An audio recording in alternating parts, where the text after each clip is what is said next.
تو یہ تینوں چیزیں جو ہماری زندگی میں ظاہر ہوتی ہیں، آپ یہ دیکھیں دین کے سارے احکام انہی سے متعلق ہیں۔ ایک عبادات کو آپ الگ کر لیں تو یا دین ہمیں بتا رہا ہوتا ہے کہ اپنے بدن کو کیسے پاکیزہ رکھو، یا بتا رہا ہوتا ہے اپنے کھانے پینے کو کیسے پاکیزہ رکھو۔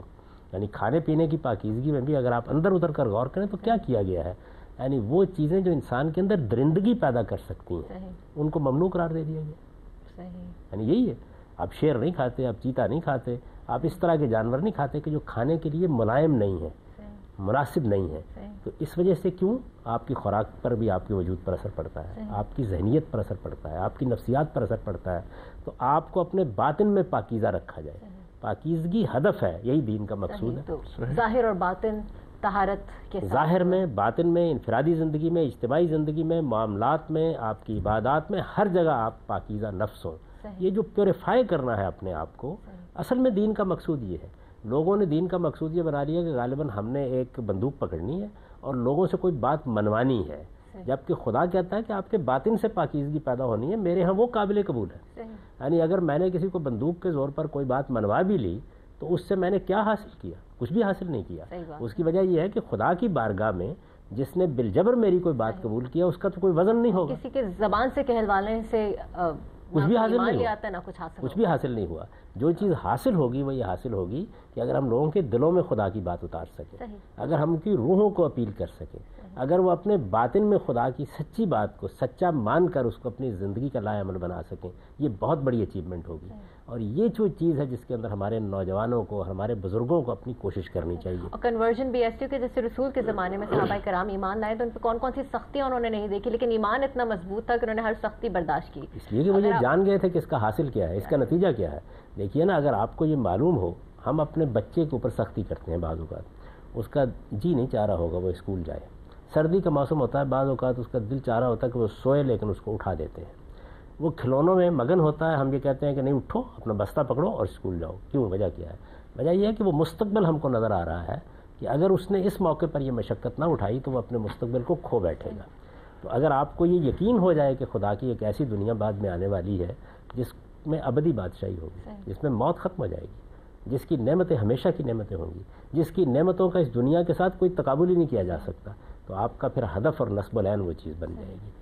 غامدی صاحب، آپ جہاد سب سے کچھ دیر پہلے بھی آپ نے ذکر کیا، اسی بات کو دوبارہ بھی اٹھانا چاہوں گی کیونکہ آج کے زمانے میں اب سمجھا جاتا ہے کہ تلوار بلکہ اب تو بندوق، اور دنیا بھر میں جو ہے کونے کونے سے مسلمان مختلف ممالک میں جہاد کے نام پر جا رہے ہیں اور سمجھ رہے ہیں کہ ہمارا دینی فریضہ ہے۔ تو اب آپ سورہ فرقان میں جہاد کبیر کا ذکر آیا ہے، جہاں پہ اللہ تعالیٰ کہتے ہیں کہ اس کے ذریعے یعنی قرآن کے ذریعے ان کے اوپر جہاد کبیر کرو، اس کی مزید تشریح آپ فرمائیں گے؟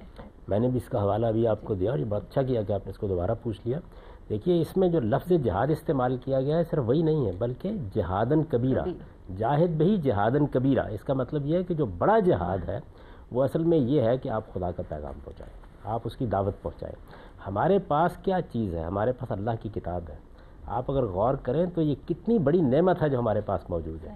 یعنی آپ فلسفے کی 5000 سال کی تاریخ پڑھ کے دیکھ لیں، آپ ادب کی تاریخ پڑھ کے دیکھیں، آپ اپنے ہاں کے سیاسی سماجی علوم کا مطالعہ کر کے دیکھیں، جن بول بلیاں میں انسان اپنے آپ کو گرفتار کر بیٹھا ہے ان سے نکالنے کے لیے ایک نسخہ کیمیا ہمارے پاس موجود ہے۔ چیزوں کے بارے میں اتنی واضح جگہ پر کھڑا کر دیتی ہے کہ ہم پورے اعتماد سے کہہ سکتے ہیں کہ حق یہ ہے اور باطل یہ ہے۔ انسان کی سب سے بڑی ضرورت یہ ہوتی ہے کہ وہ دنیا کے اندر ایک واضح جگہ پر کھڑا ہو کے یہ کہہ سکے کہ کیا چیز صحیح ہے اور کیا غلط ہے، اور یہ صحیح اور غلط کا اعتماد اور اذعان اور یقین ہم کو کیا چیز بخشتی ہے؟ وہ خدا کی کتاب قرآن مجید ہے، یہ ہمارے پاس ہے۔ اس کے ساتھ ایک بہت بڑی نعمت یہ ہے کہ اس سے پہلے جو کتابیں ہیں ان کے اصل متن باقی نہیں رہے، یعنی اب جو کچھ ہے وہ تراجم ہے، ترجمے ہیں۔ اب تراجم میں ظاہر بات ہے کہ کسی نہ کسی حد تک آپ کہہ سکتے ہیں کہ خود مترجم کا اپنا ذہن شامل ہو جاتا ہے۔ اللہ کی کتاب ہمارے پاس موجود ہے، اگر ترجمے میں کوئی غلطی ہو تو ہم اس کی تصحیح کر سکتے ہیں۔ جس زبان میں وہ ہے وہ ایک زندہ زبان ہے، اس کو ہم آج بھی پڑھتے ہیں، سیکھتے ہیں، جانتے ہیں، اس کے آج بھی ہزاروں نہیں لاکھوں کی تعداد میں ماہرین دنیا کے اندر موجود ہیں۔ اس نعمت کو اپنے پاس رکھتے ہوئے ہم اس کا حق ادا نہیں کرتے۔ اس کا حق کیا ہے؟ اس کا حق یہ ہے کہ ہم خود بھی اس کی آیتوں پر تدبر کریں اور ہم دنیا تک بھی اس کو پہنچائیں، ایک ایک دروازے پر دستک دے کر خدا کی کتاب ان تک پہنچا دیں۔ اور آپ قرآن مجید کو پڑھیں، وہ کس چیز کی منادی کر رہا ہے؟ وہ ایک ہی چیز کہہ رہا ہے کہ لوگوں ایک اور دنیا آنے والی ہے اور اس میں داخلے کے لیے اپنے آپ کو پاکیزہ بنانا ہوگا۔ یعنی اور کچھ بھی نہیں. کچھ نہیں ہے. تو غامدی صاحب آپ پیغام لوگوں تک پہنچانے کی بات کر رہے ہیں کہ یہ جہاد کبیر ہے، شاید اس کو بھی جو آج کے ہمارے جہادست ہیں وہ سمجھتے ہیں کہ پیغام پہنچاؤ، اسلام قبول کرواؤ، اور اگر نہ سامنے والا قبول کرے تو اس کو ختم کر دو، یا آپ کی بات سے اتفاق نہ کرے تو اسے ختم کر دو، یہ جہاد کا حصہ ہے. تو کیا اس کو لاگو کیا جا سکتا ہے آپ نے؟ یقیناً نہیں. اس کی وجہ یہ ہے کہ اللہ تعالیٰ نے یہ دنیا جس اصول پر بنائی ہے اس کو جگہ جگہ قرآن میں واضح لوگ کیا پھر ہے. اگزامپل دیتے ہیں نا رسول اللہ کے زمانے کا، فتح مکہ کا. تو میں آپ سے عرض کرتا ہوں کہ وہ کیا چیز ہے. دیکھیے بات یہ ہے کہ اللہ تعالیٰ نے یہ دنیا جس اصول پر بنائی ہے وہ اصول یہ ہے کہ یہاں میں نے اللہ تعالیٰ کہتے ہیں آزادی دی ہے آپ کو. آزادی کس بات کی دی ہے؟ اس کو قرآن نے دیکھیے کتنے خوبصورت الفاظ میں بیان کیا. من شاء فلیؤمن من شاء فلیکفر. میں نے حقیقت کو واضح کر دیا، جس کا جی چاہے ایمان لائے، جس کا جی چاہے وہ کفر اختیار کرے. ہمارا کام پیغام پہنچانا ہے، اور پیغام پہنچانے میں اپنی طرف سے پوری کوشش صرف کر دینا ہے. ہمارا مخاطب ہماری بات نہیں سنتا تو ہمیں بار بار اس کو توجہ دلانی ہے. اگر وہ کوئی سوال کرتا ہے اس کا جواب دینا ہے، اس کے ذہن میں کوئی اشکال ہے اس کو دور کرنے کی کوشش کرنی ہے. یہ ہماری ذمہ داری ہے. اللہ تعالیٰ نے اپنے پیغمبر کو خطاب کر کے قرآن میں یہ کہا ہے کہ اگر میں نے سب لوگوں کو ایمان پر لانا ہوتا تو میں تو ان کا خالق ہوں، میں ان کو لے آتا. صحیح بات ہے. میں نے تو یہ کام اگر کرنا تھا تو اس کے لیے آپ کے ہاتھ میں بندوق پکڑانے کی پیدا ہی اس دین پہ کر دیتے، اس دین پہ پیدا کر دیتے. اور اب بھی میں اگر ان کے دل و دماغ کو تبدیل کرنا چاہوں تو میں ان کا خالق ہوں، کر سکتا ہوں. اس وجہ سے یہ پابندی لگا دی گئی خدا کے پیغمبر پر بھی، اور ان کو مخاطب کر کے یہ کہا گیا کہ آپ کا کام نصیحت کرنا ہے، آپ کا کام تذکیر کرنا ہے، آپ کا کام بات پہنچانا ہے. انما انت مذکر لست علیہم بمسیطر. اللہ تعالیٰ نے کسی کو بھی خدائی فوجدار نہیں بنایا، تو ہمیں اپنی ذمہ داریوں اور اپنے حدود کو سمجھنا چاہیے. اچھا، آپ کی بات کا ایک حصہ باقی غامدی صاحب، لیکن اس وقت ایک چھوٹے سے وقفے کا ٹائم ہوا، اس کے بعد ہم یہ گفتگو مزید آگے بڑھائیں گے. آپ ہمارے ساتھ رہیے.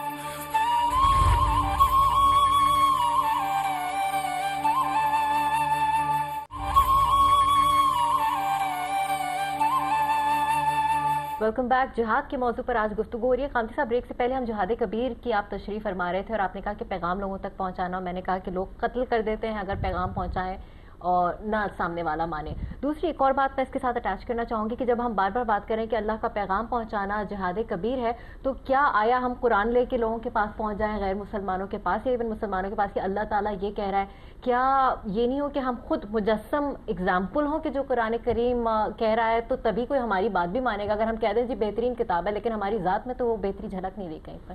دونوں چیزیں ہونی چاہیے. دیکھیے ہمیں اللہ کی کتاب پہنچانی چاہیے اور شائستگی کے ساتھ پہنچانی چاہیے.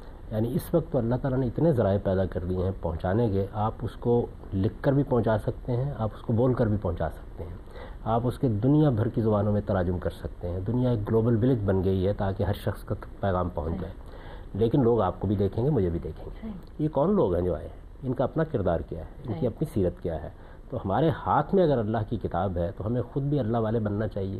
اور اللہ والا بننے کا مطلب کیا ہے؟ اللہ والا بننے کا مطلب یہ نہیں ہے کہ آپ نے دنیا کو چھوڑ دینا ہے. نہیں، دنیا کی زندگی میں آپ اعلیٰ اخلاقی اصولوں کا نمونہ بن کے رہیں. آپ کے گھر میں آپ کی بیوی گواہی دے، اگر آپ بیوی ہیں تو شوہر گواہی دے کہ یہ اعلیٰ اخلاق کا نمونہ ہے.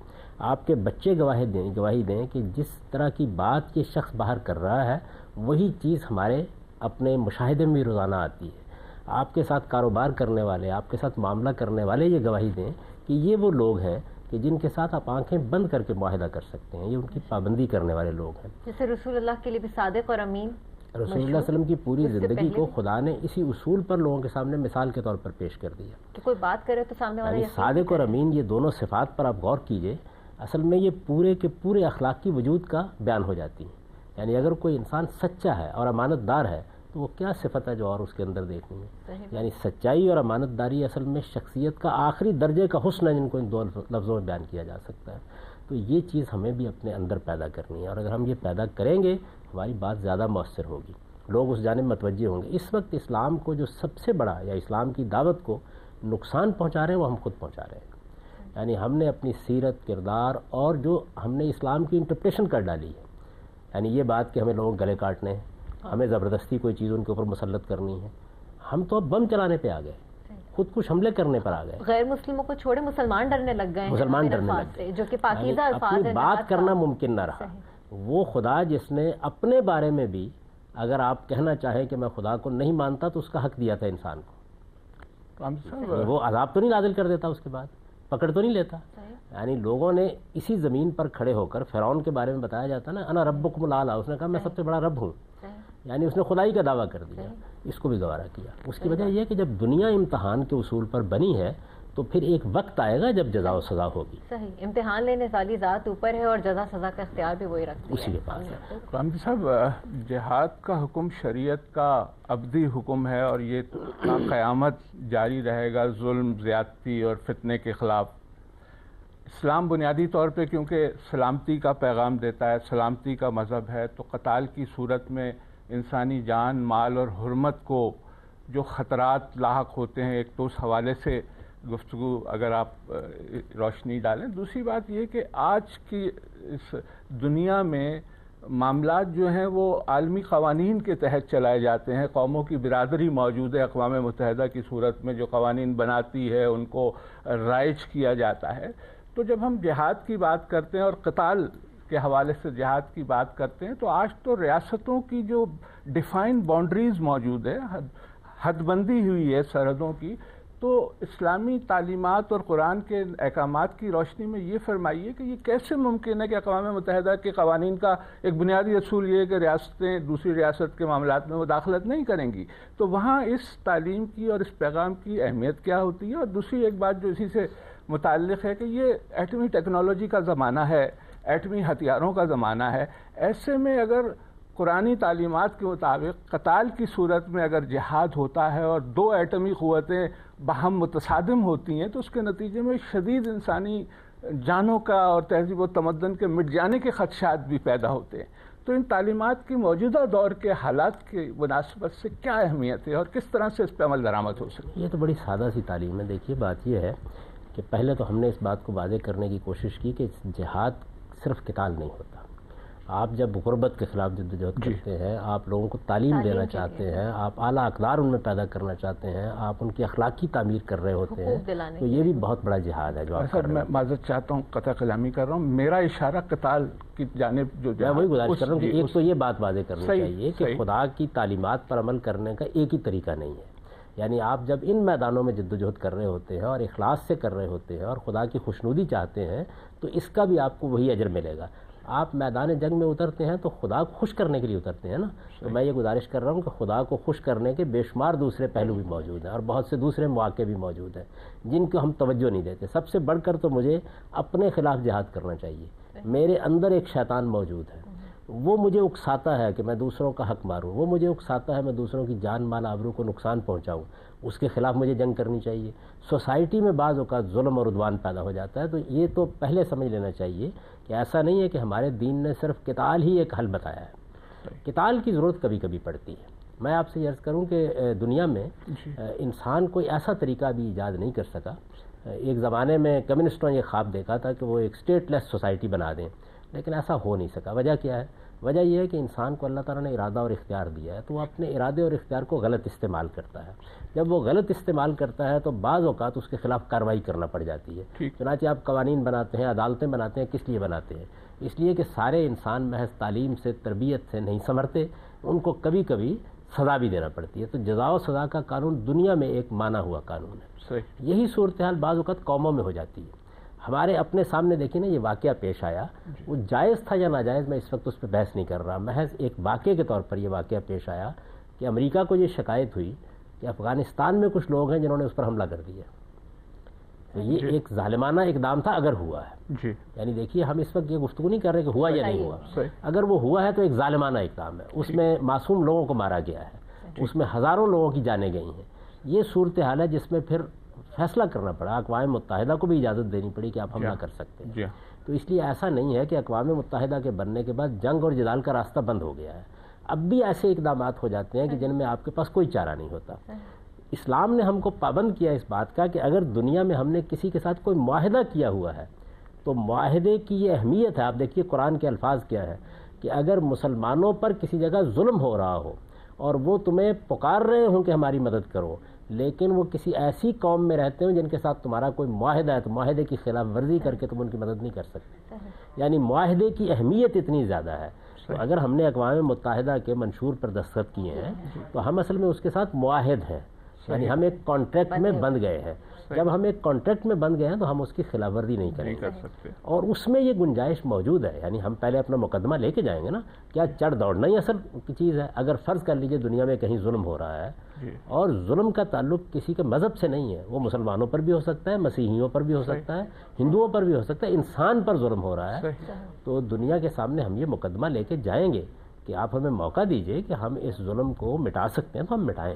چنانچہ امریکہ نے جب یہ اجازت مانگی تو ان کو دی گئی، بلکہ نیٹو کی پوری افواج کو دی گئی. یعنی عراق کے معاملے میں تو دو رائیں ہو سکتی ہیں کہ وہاں امریکہ اپنے طور پر چلا گیا، لیکن افغانستان کے معاملے میں تو یہ چیز نہیں ہے. تو میرے نزدیک جس وقت آپ اس دنیا کے اندر یہ اقدام کریں گے تو آپ کو ایسے کرنا ہوگا. یہ اقدام میرا یا آپ کا کام نہیں ہے کہ میں کر ڈالوں، یہ جتھا بنا کے کرنے کا بھی نہیں ہے، یہ ریاستوں کا کام ہے. یعنی اسلام میں دو چیزیں ایسی ہیں جن کے بارے میں یہ طے کر دیا گیا ہے کہ یہ صرف ریاست کرے گی، یعنی مسلمانوں کا اجتماعی نظم کرے گا. ایک مجرم کو سزا دینا، دوسرے قتال کرنا، جنگ کرنا. کیونکہ قتال میں بھی اور مجرم کو سزا دینے میں بھی آپ اگر کوئی اقدام کر ڈالتے ہیں اور وہ ایک بھیڑ کر ڈالتی ہے، ایک ہجوم کر ڈالتا ہے، تو یہ تو اس سے بڑا جرم ہو جائے گا. میں نے ایک زمانے میں بہت توجہ دلائی تھی لوگوں کو جب افغانستان میں جہاد ہو رہا تھا اور جہاد کیا جا رہا تھا، تو میں نے یہ کہا تھا کہ یہ سراسر فساد ہے. اس وقت یہ کہا تھا کہ یہ سراسر فساد ہے، اور یہ جو گروپ آپ نے اس وقت منظم کیے ہیں، یہ جو پارٹیاں آپ نے بنائی ہیں، یہ جو تنظیمیں آپ نے بنائی ہیں اور ان کے ہاتھ میں بندوق دے دی ہے، یہ آپس میں لڑیں گے، ایک دوسرے کی کھال کھینچ ڈالیں. اب ہم دیکھ رہے ہیں کہ سیریا میں بھی ایسے ہی حالات ہیں، ہر جگہ ایسے ہوگا. جس جگہ بھی آپ ان لوگوں کو کہ جو ریاست کی طاقت نہیں رکھتے، دیکھیے ریاست کی طاقت کا مطلب کیا ہوتا ہے. مثال کے طور پر میں آپ سے عرض کروں، ہماری اس وقت 5-7 لاکھ کے قریب فوج ہے، کوئی 20-25 لاکھ کے قریب ریٹائرڈ موجود ہیں لوگ. اتنی بڑی فورس ہونے کے باوجود کبھی آپ نے دیکھا کہ ان میں سے 4 آدمی دوسرے آدمی کے خلاف لڑ کے نہیں نکل کھڑے ہوئے. منظم جو فوجیں ہیں ان میں عام طور پر انتشار نہیں ہوتا، لیکن اگر آپ نے اس طرح کے گروہ بنا دیے ہیں، تنظیمیں بنا دی ہیں، تو اس سے تو دنیا کے اندر فساد ہی فساد پیدا ہو جائے گا. اس کی کوئی گنجائش نہیں ہے. ریاست کو کرنا ہے، ظلم کے خلاف کرنا ہے، معاہدات کی پابندی کرتے ہوئے کرنا ہے، دنیا کے قوانین کا پوری طرح لحاظ رکھتے ہوئے کرنا ہے، کیونکہ ان کے ہم پابند ہوتے ہیں.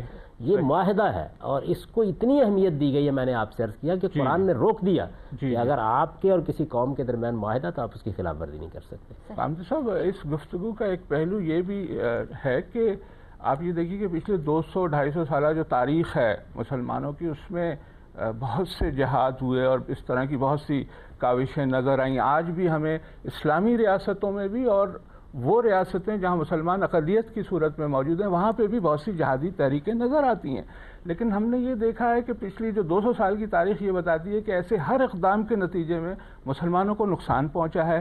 وہ مزید تنزلی اور پسماندگی کی طرف چلے گئے، ان کے سیاسی حقوق سے وہ محروم ہوئے، معاشی حقوق انہیں نہیں ملے اس جد و جہد کے نتیجے میں. جبکہ اس کے برعکس ایک دوسرا راستہ جو پرامن طریقے سے سیاسی انداز میں جمہوری طریقے سے حقوق کی جد و جہد کا ہے، اس کی تو ایک بہت بڑی مثال ہمارے سامنے موجود ہے، قیام پاکستان کی مثال.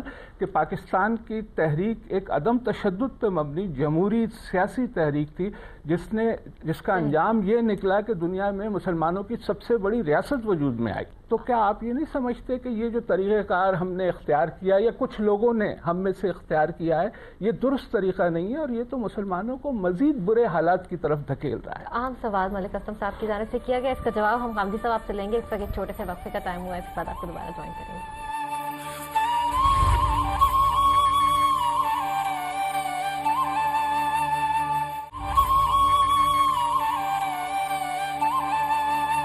پروگرام ایک مرتبہ پھر خوش آمدید. جہاد کے موضوع پر ہم گفتگو کر رہے ہیں. بریک سے پہلے ملک اسلم صاحب نے غامدی صاحب سے ایک سوال پوچھا تھا، اس کا جواب چاہیں گے. مجھے پورا اتفاق ہے آپ کے ساتھ. جتنا نقصان ہمارے اس طرز عمل نے اسلام کو اور مسلمانوں کو پہنچایا ہے شاید انسانی تاریخ میں کبھی نہ پہنچا ہو. میں آپ سے عرض کروں کہ یہ ایک ایسا موقع آ گیا تھا کہ دنیا میں مذہبی جبر کا کم و بیش خاتمہ ہو گیا تھا. دنیا نے اپنے دروازے کھول دیے تھے. آپ امریکہ میں، برطانیہ میں جہاں چاہیں جا کے خدا کا دین پہنچا سکتے تھے، اس کے مواقع ختم ہو گئے. ایک اور حادثہ یہ ہوا کہ ہم مسلمان طبعی علوم میں، جن کو آپ سائنسی علوم کہتے ہیں، بہت پیچھے رہ گئے تھے. ہمارے پاس کوئی چارہ اس کے سوا نہیں تھا کہ ہمارے نوجوان انہی ملکوں میں جاتے اور جن لوگوں کے پاس یہ علوم تھے ان کو سیکھتے. کیونکہ خود ہماری اپنی ترقی اور نشو و نما کا انحصار اس کے اوپر ہے. ہم ایجادات نہیں کر رہے تھے. یعنی پچھلے 400-500 سال میں دنیا میں جو کچھ بھی ایجادات ہو رہی ہیں یا نئی چیزیں دی جا رہی ہیں وہ مغرب سے دی جا رہی ہیں. جب یہ چیز حقیقت تھی تو پھر ہمارے لیے تعلیم کے تربیت کے دروازے کھلے رہنے چاہیے تھے. ہم نے وہ دروازے بھی اپنے لیے بند کرنا شروع کر دیے. پھر اس کے بعد ایک اور نقصان دیکھیے یہ ہوا کہ آپ کے ہاں جو لوگ تقدیر بدلتے ہیں قوموں کی وہ لوگ ہوتے ہیں جو اپنی جان قربان کرنے کے لیے تیار ہو جاتے ہیں. وہ آپ کی قوم میں بھی کوئی کم تعداد میں نہیں ہے. اگر آپ ان کا رخ اس جانب موڑ دیتے کہ انہیں تعمیر کرنی ہے, یعنی بجائے تخریب کے تعمیر کرنی ہے, وہ اتریں اور وہ دیکھیں کہ کیا ان کی گلیاں صاف ہیں, کیا ان کے ہاں قدرت کے پیدا کیے ہوئے جو ذرائع ہیں ان کا ٹھیک استعمال ہو رہا ہے, کیا ان کے ہاں تجارت میں اور ہنر مندی میں اعلیٰ چیزیں حاصل کی جا رہی ہیں.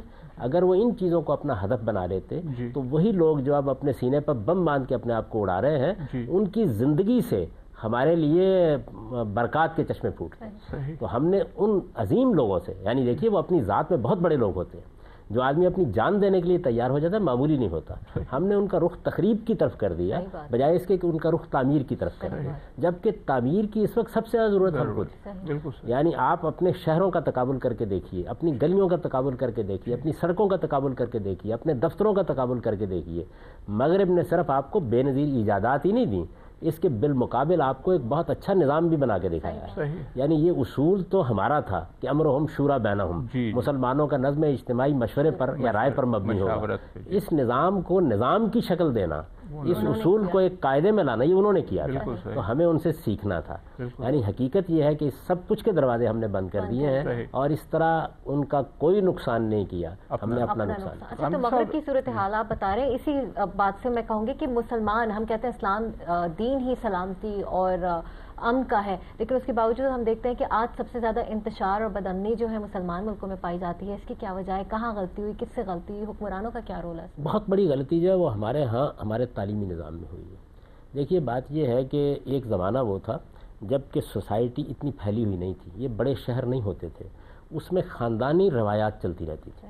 یعنی آپ کی ماں, آپ کا باپ آپ کو ایک خاص قاعدے ضابطے کے مطابق تربیت دیتے تھے. تو ہم سب اس کو تو کہتے ہیں کہ ویسٹرنائز ہو گیا, مغربی تہذیب آ رہی ہے, اس لیے یہ فیملی سسٹم ہمارا تباہ ہو گیا. دیکھیے بات یہ ہے کہ بے شمار چیزیں ایسی ہیں جو نہ مغربی ہوتی ہیں نہ مشرقی ہوتی ہیں, وہ ایک تاریخی عمل ہے جس کے نتیجے میں وجود پذیر ہو جاتی ہیں. یعنی اللہ تعالیٰ نے اس دنیا کے اندر یہ سب کچھ رکھا تھا نا جو آپ نے نکال لیا.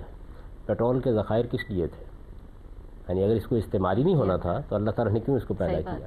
تو اسی وجہ سے قرآن مجید میں اللہ تعالیٰ نے زینت کی چیزوں کے بارے میں یہ کہا ہے نا کہ وہ کون ہے کہ جو خدا کی پیدا کی ہوئی زینتوں کو حرام قرار دیتا ہے.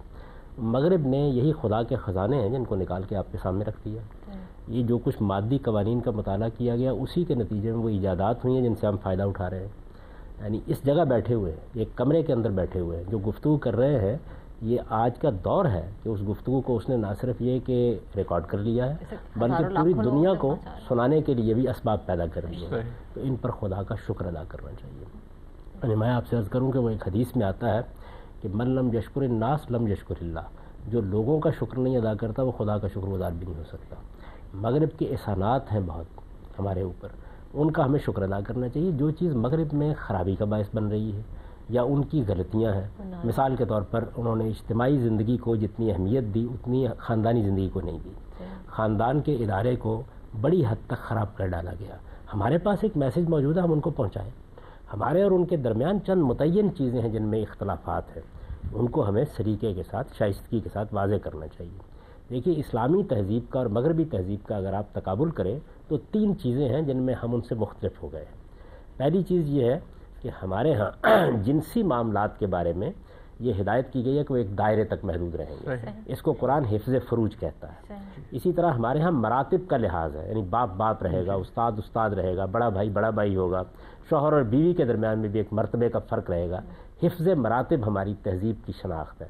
اور تیسری چیز یہ ہے کہ ہم اپنے معاشرے سے غیر متعلق نہیں ہوں گے, بلکہ جو مانی ہوئی بھلائیاں ہیں وہ ایک دوسرے کو بتاتے رہیں گے, اور جو مانی ہوئی برائیاں ہیں ان کے بارے میں متنبع کرتے رہیں گے, جس کو ہماری اصطلاح میں امر بالمعروف اور نہی عن المنکر کہا جاتا ہے. تو حفظ فروج, حفظ مراتب اور امر بالمعروف اور نہی عن المنکر, یہ ہماری امتیازی چیزیں ہیں.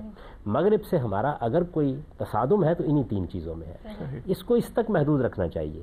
وہ تصادم نئے سماجی علوم میں نہیں ہے, وہ سوشل سائنسز میں ترقی کی گئی ہے، اس میں نہیں ہے، وہ سائنسز میں بھی نہیں ہے. تو ہمیں یہ پہلے بالکل واضح کر لینا چاہیے کہ وہ کیا چیز ہے. یعنی مغرب اور مشرق میں سوچا ہی کیوں جائے، اس کو انسانیت کا سفر کیوں نہ دیکھا جائے. یعنی یہ کیا وجہ ہے کہ ہم ان ترکیبات میں الجھے ہوئے ہیں. ایک زمانہ تھا کہ مسلمانوں نے دنیا کو بہت کچھ دیا، ایک زمانہ تھا کہ یونانیوں نے دنیا کو بہت کچھ دیا، مصریوں نے بہت کچھ دیا، اب مغرب دے رہا ہے. تو اس کو انسانیت کی میراث سمجھ کر ہم ایک دوسرے سے فائدہ اٹھائیں. اور یہ جو اس وقت آپ نے حد بندیاں لگا دی ہیں، لوگوں کے لیے نقل مکانی میں مشکلات پیدا ہو گئی ہیں، تعلیم میں مشکلات پیدا ہو گئی ہیں، ان کو دور کریں.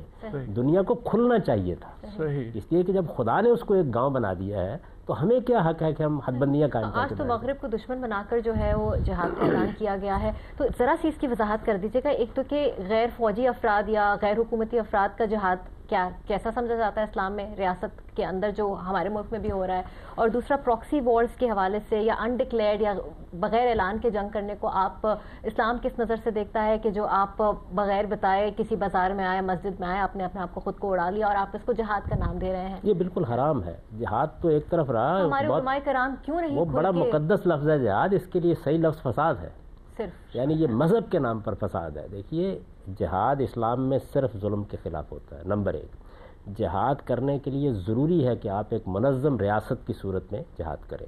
یعنی اگر آپ ایسا نہیں کریں گے تو آپ انارکی پیدا کر دیں گے. یہ صرف کمبیٹنٹس کے خلاف ہوتا ہے جو لڑنے کے لیے آئے ہیں، جن کو ہمارے ہاں مقاتلین کہا جاتا ہے. یہ کسی معصوم کے خلاف نہیں ہو سکتا. اس کا قانون تو یہ ہے کہ عین میدان جنگ میں اگر کوئی شخص ہتھیار پھینک دے تو اس کو بھی نہیں مارا جا سکتا، اس کو آپ قیدی بنائیں گے، مار نہیں سکتے. تو یہاں تو یہ بدقسمتی ہوئی ہے کہ پورے کے پورے دین کو بدنام کر ڈالا گیا. لیکن عامر صاحب، اسلام کی انٹرپریٹیشن تو علماء کرام کے ہاتھ میں ہے نا. ہم نے دیکھا کہ مولانا سرفراز نعیمی صاحب کے ساتھ کیا ہوا، ہم نے دیکھا کہ آپ کے ساتھ بھی کیا کوشش کی گئی، لیکن جان جانے کے خوف سے علماء کرام کا خاموش رہنا یا ان کی بات کی تائید کرنا، بے شک زبان سے نہ کہنا، علماء کرام کی تو بہت بڑی ذمہ داری ہے نا. ہم ان کی خدمت میں یہ عرض کر سکتے ہیں کہ یہ ان کا فرض ہے کہ وہ صحیح بات لوگوں کو بتائیں. یعنی ادب کے ساتھ یہ درخواست کر سکتے ہیں کہ وہ باہر نکلیں اور باہر نکل کر ان کو بتائیں کہ جہاد اسلام میں یہ نہیں ہوتا. لوگوں کو اس طریقے سے مارنا، معصوم لوگوں پر حملے کرنا، یہ اسلامی نقطہ نظر سے فساد فی الارض ہے. اور قرآن مجید میں اس کی بڑی سخت سزائیں بیان کی چاہے آپ کا مقصد کتنا ہی نوبل کیوں نہ، مقصد زیر بحث ہی نہیں ہے. آپ کو پہلے طریقہ ٹھیک اختیار کرنا. یعنی اسلام کا اصول یہ نہیں ہے کہ آپ جو جی چاہے کرتے رہیں، بس مقصد اچھا ہونا چاہیے. یہ تو بالکل ایسے ہی ہے کہ ایک آدمی ڈاکہ ڈالے اور جا کے غریبوں میں تقسیم کر دے. حامدی صاحب، بالکل پروگرام کا وقت اختتام کی طرف آگے. ایک آخری سوال، کیونکہ میرا خیال ہے کہ اگر یہ پورا نہیں ہوا تو ہمارے پروگرام کا مقصد بھی پورا نہیں ہوگا. ایک حدیث ہے کہ برائی کو ہاتھ سے روکنا ایمان کا اعلیٰ ترین درجہ ہے. تو اور ہم نے دیکھا ہمارے ملک میں بھی کچھ عرصے پہلے ہوا کہ لوگوں کا کہنا ہے کہ آپ نے کہا کہ ریاست کے اگینسٹ نہیں جانا چاہیے، لیکن جو اسلامی ریاست قائم کرنا چاہتے ہیں، جو کہتے ہیں کہ جمہوریت کو مانے لیکن کہتے ہیں ایسی بات قبول نہیں ہے کہ جو خلاف اسلام ہو، تو ایک ایسا گروہ کھڑا ہوا دارالحکومت میں جس نے کہا کہ جی اس ریاست میں غیر اسلامی کام ہو رہا ہے، چونکہ حکومت نہیں روک رہی تو اب ہمارا کام ہے اس کو ہاتھ سے روکنا. تو اس کو آپ کس نظر سے دیکھتے ہیں؟ مسلمان ایمان کا اعلیٰ ترین درجہ کیوں نہیں حاصل کر سکتا ایسا کرتے؟ یہ اعلیٰ ترین درجہ ہے، لیکن اس میں یہ شرط ہے کہ یہ دائرہ اختیار میں ہونا چاہیے. اچھا، مثال کے طور پر میرا گھر ہے، اس کے اندر اگر کوئی برائی ہوتی ہے اور میں گھر کا سربراہ ہوں تو مجھے اس برائی کو ہاتھ ہی سے روکنا چاہیے. کوئی ادارہ میں نے قائم کر رکھا ہوا ہے، وہاں کوئی ایسی خرابی پیدا ہوتی ہے، کوئی غیر اخلاقی چیز ہوتی ہے تو مجھے اس کو ہاتھ ہی سے روکنا ہے. اسی طرح اسٹیٹ کا نظام قائم ہو گیا ہے، تو اب اسٹیٹ یہ نہیں کرے گی کہ آپ لوگوں کے لیے کم تولیں تو ہم بیٹھے رہیں گے یا باز کرتے رہیں گے، وہ آپ کو روکے گی. تو برائی کو اپنے دائرہ اختیار میں ہاتھ سے روکنا. اگر میرے پڑوسی کے گھر میں کوئی برائی ہو رہی ہو تو میرا پھر آپ کا کام ہاتھ سے روکنا نہیں. اگر میں نے پولیس کو انفارم کیا یا ریاست کو انفارم کیا لیکن وہ کوئی ایکشن نہیں رہتے تو پھر آپ کو ریاستی کے پاس دوبارہ جانا ہے. یہ آپ پولیس نہیں بن سکتے. میری باؤنڈری وہاں پہ ختم ہو گئی، آپ کی باؤنڈری ختم ہو گئی. آپ کا کام اب صرف کیا ہے، آپ کو خدا نے پابند کر دیا کہ آپ زبان سے بات کریں گے. میں معاشرے کو بگڑتا ہوا دیکھتی رہوں. اگر معاشرے کے بگاڑ کی ذمہ داری آپ پر نہیں ہے. معاشرے کی اصلاح کے لیے خدا کے بتائے ہوئے طریقے پر جدوجہد کی ذمہ داری آپ کی ہے. لیکن کل کو میرے گھر کے بچے بھی اس سے افیکٹ ہو سکتے ہیں، تو اس کے لیے آپ جدوجہد کیجئے نا. وہ جدوجہد آپ کو کرنی چاہیے زبان سے، استدلال سے، چاروں طرف بھی آرگومنٹ. برائی ہے تو ہم اپنے آپ کو پاکیزہ رکھیں، اپنے آپ کو پاکیزہ رکھیں اور پاکیزگی کے لیے زبان سے جدوجہد کریں. دیکھیے آپ کا دائرہ جو ہے وہ ہر حال میں متعین رہنا چاہیے. میں اپنے دائرے سے اگر باہر نکلوں گا تو اس میں فساد پیدا کر دوں گا. تو میرے لیے یہ دائرہ مقرر کر دیا گیا ہے کہ مجھے طاقت صرف وہاں استعمال کرنی ہے جہاں قانون کی طاقت میری پشت میں موجود ہے. اور قانون کی طاقت یا اسٹیٹ کی پشت پر ہوتی ہے یا گھر کے سربراہ کی پشت پر. غامدی صاحب، آخری بات ہے کہ میں یہ پوچھنا چاہوں گا کہ آج مسلمان کی نفسیات میں یہ بات داخل ہو چکی ہے کہ کیونکہ وہ ایک احساس کمتری کا شکار ہے کہ سیاسی طور پہ، معاشی طور پہ، تہذیبی طور پہ وہ مقابلے کی دوڑ میں بہت پیچھے رہ گیا ہے، تو اس احساس کمتری کا اس نے علاج یہ ڈھونڈا کہ دین کی، مذہب کی اپنے طور پہ تشریح کر کے ایک جہاد کا فلسفہ ایجاد کر لیا اور اس میں اپنے لیے جائے پناہ تلاش کر رہا ہے، بجائے اس کے کہ وہ علم میں، آگہی میں، فکر میں، نظر میں کے میدانوں میں اپنے قدموں کے نشان چھوڑتا. وہ اس فینٹیسی سے باہر نہیں نکلا کہ جی بحر ظلمات میں دوڑا دیے گھوڑے ہم نے. تو سوال نا جی پچھلے 200 سال کی تاریخ شکستوں کی تاریخ ہے. جی یعنی آپ دیکھیے کہ ٹیپو سلطان کے ساتھ کیا معاملہ ہوا، آپ یہ دیکھیے سراج الدولہ کے ساتھ کیا معاملہ ہوا، بہادر شاہ ظفر کو دوبارہ حکمران بنانے کی جنگ آزادی کا اقدام کیا ہوا، انور پاشا کے ساتھ کیا معاملہ ہوا، مہدی سوڈانی کے ساتھ کیا معاملہ ہوا، ملا عمر کے ساتھ کیا معاملہ ہوا. آپ جب بے وقت کوئی اقدام کرتے ہیں تو اس کے نتیجے میں اصل میں اپنی موت کے پروانے پہ دستخط کرتے ہیں. اور غامدی صاحب، میں اس کے ساتھ ہی یہ کہوں کہ کیا آپ کو محسوس نہیں ہوتا کہ ہماری آئندہ آنے والی نسلوں کو اس کی بہت بڑی قیمت چکانی پڑے گی اس طرز عمل کی؟ موجودہ نسل بھی چکا رہی ہے. یعنی مجھے تو یہ اندیشہ ہے کہ اس وقت جو بچے ہمارے ہاں پیدا ہو رہے ہیں، جو بچے اس وقت تعلیم پا رہے ہیں، وہ کس نفسیات کو لے کر نکلیں گے. یعنی ہم نے اپنے ملکوں کو کھنڈر بنا لیا ہے، ہم نے تعمیر کا جذبہ چھین لیا ہے. ہم اصل میں لوگوں کو یہ پیغام دے رہے ہیں کہ تخریب کرنے ہی سے تعمیر ہوتی ہے، دراصل کہ تعمیر خود ایک تعمیری عمل ہے. اچھا، وقت ختم ہو گیا. غامدی صاحب، ہم نے قرآن کی بات کی، آخر میں چاہوں گی کہ آپ رسول اللہ کی حدیث کوٹ کر دیں کہ بہترین جہاد رسول اللہ نے کیا قرار دیا ہے. دیکھیے، بہترین جہاد یہ ہے کہ آپ برائی کے خلاف جہاد کریں، اور برائی کے خلاف جہاد سب سے پہلے اپنی ذات کی جہاد سے شروع ہوتا ہے. یعنی اپنے نفس سے آپ جہاد کریں. جب آپ اپنے نفس کے ساتھ جہاد کرتے ہیں تو سب سے پہلے آپ پاکیزہ ہوتے ہیں، اور آپ کی پاکیزگی پھر دوسروں تک منتقل ہوتی ہے. اسی کو جہاد نفس کہا گیا ہے، کیونکہ جب تک آپ کے اندر پاکیزگی نہیں آئی تو دنیا کو آپ پاکیزگی کی تعلیم دے کر کیا کریں گے. بہت بہت شکریہ غامدی صاحب اتنی ساری معلومات کا. ملک اسلم صاحب، آپ کا بھی بہت بہت شکریہ، آپ نے ہمیں جوائن کیا آج کی گفتگو میں. بہترین جہاد نفس کا جہاد ہے غامدی صاحب، اور ابھی بیان کر رہے تھے، اور اس سے پہلے بھی ہم نے بات کی کہ قرآن کریم میں جہاد کبیر کا لفظ کہاں استعمال کیا جا رہا ہے کہ اللہ تعالیٰ کا پیغام دوسروں تک پہنچایا جائے، اور اس کا یقیناً بہترین طریقہ یہ ہے کہ ہم اپنی ذات سب سے پہلے پاکیزہ کریں. جہاد کے مفہوم پر آج سیر حاصل گفتگو ہوئی. اس کے ساتھ مجھے دیجیے اجازت، اگلے ہفتے پھر آپ سے ملاقات ہوئی ایک نئے موضوع کے ساتھ. تب تک کے لیے خدا حافظ.